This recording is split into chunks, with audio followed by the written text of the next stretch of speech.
I mentioned, we taught them that there's got to be a basic package. That means with or without the rest of that, we have to have a basic cost. So the basic cost would be entrance fee with a guided farm tour. We just don't accept entrance fee. I mean, and leave them there. We really want them to appreciate the farm. They came for a farm, so then we really give them a guided farm tour. The guided farm tour will depend on which of the many activities that I mentioned would be swak. It will fit really to the expectation or to the age level or to the interest of the group that we have with us. Okay? So the basic package will be entrance fee with a guided tour, which for a while, I don't know, I think they will have to adjust for this year, but for last year, the cost was 100 pesos per adult, and the children come in free. So the reason why the children come in free is, we want to attract the family, and children really eat a lot. So even if they don't pay entrance fee, the restaurant earns from them. So they eat a lot, more on good food, not junk food. But this is where they learn how to eat bananas and all the different kinds of fruits. So our basic package will be 100 per adult. This is yet the cost of the farm owner. We have not, as a tour operator, placed anything on top of it yet. Okay, next slide, please. No. Then, if we want to take the educational farm activities all together, but they can skip one or the other, we charge 150 per adult, and the children come free. So what would be involved in the educational farm activities? Ornamental plant nursery, native pig propagation, watching, talking, listening about it, vegetable beds, a visit to the vegetable beds, and the herb garden, the dragon fruit demo, the tuba harvesting, because there are many coconuts around the area, so they just get some coconuts, or show them how the farmers go up the coconut tree, and they can bring down the fresh coconut or the tuba, the fresh tuba, and then the adults would take a taste, and then the organic material production. All of that chosen, or just a few, they charge 150 pesos per adult. Okay, children come free again. Then next slide, please. So you've got the basic. Another type of packaging would be a farm tour for children. So you've got the basic, and then a farm tour for children. So, which could be soil mixing, potting as part of it. Then you have animal feeding, fish feeding, because they have a pond, birds and rabbit feeding, they do have it there, a caravan ride, a horse race. You can do a little obstacle course race, which could be fun for kids, and then outdoor sports. A little bit of, run around play, or a ball game. That could be part of the farm tour for children. All within maybe an hour and a half. For that, if they would say, we'll take the farm tour for children because we have 10 children here, for that, they pay 100 per adult or per child, because this is already for children, okay? All right? Or, next slide, please. For the adults, they may want to do a farm craft and livelihood tutorial. This has evolved because most of the people who come to the farms here are families, and sometimes the women, the wives, are interested in the cooking, and some of them may be interested on crafts. Maybe, in fact, many of the housewives here come up here and learn puso making, because they just learn how to eat rice from the puso, but they never saw how it's made. So it's some kind of a very basic normal interest that they would say, let's do some puso making. So from a farm craft and livelihood tutorial, which could include puso, pandan mat weaving, bamboo basket making, or quilting. Okay, of course, the materials are not yet added there. Like quilting, you really have to pay later on if you want to bring it with you for the materials that you used. Okay, again, just a tutorial, 100 per adult and 50 per child.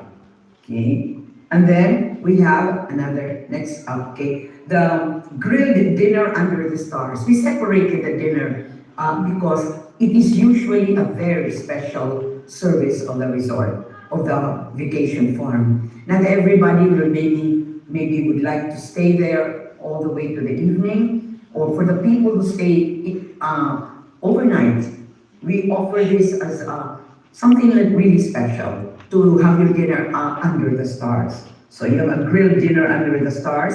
The rate could be variable. It depends on what you would like to have for your dinner. Okay? And the last one would be, we introduce, next slide please. Okay, before that, I would just mention the room rates, because again, it's a vacation farm. So for those people who are doing it for the day only, but then say, oh, can we stay overnight? Because, you know, they feel already so energized. Then we say yes, if there's a room available, and then we give them the staycation package. It is available upon request. Okay, so this is the way we help the farm owner do the costing. But all of these activities will really have to be arranged or agreed upon by the farm owner. Okay, we give suggestions. For example, sometimes they don't see that interesting, but then we say, no, it could be interesting. Okay, harvesting could be interesting. Pandan not weaving for the wives, it could be interesting. So, because we have more or less our touch with the clients, with the guests, we can always suggest to the farm owner what could be interesting in a package. Okay, next slide please. We just always remember that the objective of a farm-to package is to create fun. Create a fun and interesting farm tour. That the sites will have to be developed to be visitor friendly. Because sometimes we think that this is the way a walk should be done, then we have to always think, is it safe? Okay, there will have to be enough signages around it, because it has got to be visitor friendly. So again, it is something that we could discuss with the farm owner, because the objective is always to create a fun and an interesting and a safe farm tour. So develop the sites to be visitor friendly, create activities and a budget for your tour package. Because we will never know, the tour operator or the travel agent will not really know how much it means for you to serve a dragon fruit juice. So if that will be included in the menu, it has to have a cost. How much do you pay extra for a farmhand to do the tour, aside from just tilling the soil? So because they have to be trained as well by maybe agriculturists. So we really need to understand, the farm owner has to really give a cost for that. At the beginning, it was difficult for the owner to say, how can I cost that? You know, that seems to be a very normal activity in the farm. Yes, but when we speak of promoting it and selling it and making it sustainable, then there's got to be a cost. We have to think really that this activity is a business activity, but at the same time preserving it and giving the right attitude and the right feel of a farm. Okay, so next slide please. So then after getting the cost, we tell, okay, let's organize the tour. The first thing that we need to do is to create a map. Because the map of the farm will tell you where to start, where to go next, and how to end. Okay, it will be very easy for the farm owner to say that, okay, you enter here, we will welcome you on the front steps, but where do we go? Do we go right or do we go left? Okay, then the maps are presented there with a welcome drink, and then the farm guide will already start speaking on how the farm was built, and this is the first thing that they do. So creating a map would really be very important, so that later on their own free time, if they want to go back where the goats are, they will know where to go. They don't really have to, keep on asking people. Okay, so create a map of the farm. Next, put up good signages. Mark the walking trails. There's got to be good signages, because that, again, this is a tour and this is an organized tour. So when we speak of a tour, that means that people will have to walk from one place to another. Not knowing where to go next or where to go back is pretty difficult. So there's got to be signages, particularly if the terrain is not flat If the terrain is pretty dangerous, we should not go there. But if the terrain goes up and down, then there's got to be some signages about how to walk there, okay? And then you have to mark the walking trails. I think this is very basic.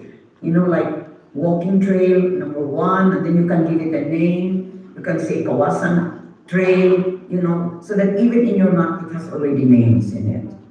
Then we identify the important facilities, because we are dealing with people who really are, you know, they will have certain needs. They need to know, for example, hand washing stations, particularly when we were doing it immediately after COVID or just before COVID, hand washing was a very important part of the itinerary. So we need to identify hand washing stations, restrooms.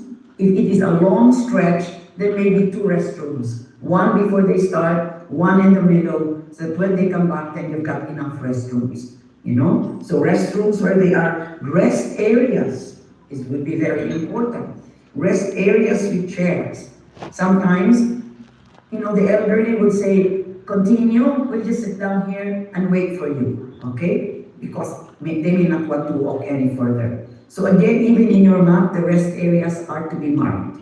So rest areas with the facilities, with chairs. It cannot just be a rest area now. You only have a tree and you can stand under the shade. It should be a tree, a shade, and a chair, because that would be very important for the seniors who love to take farm tours. Okay? And then off-limit areas. Yes, that would be very important.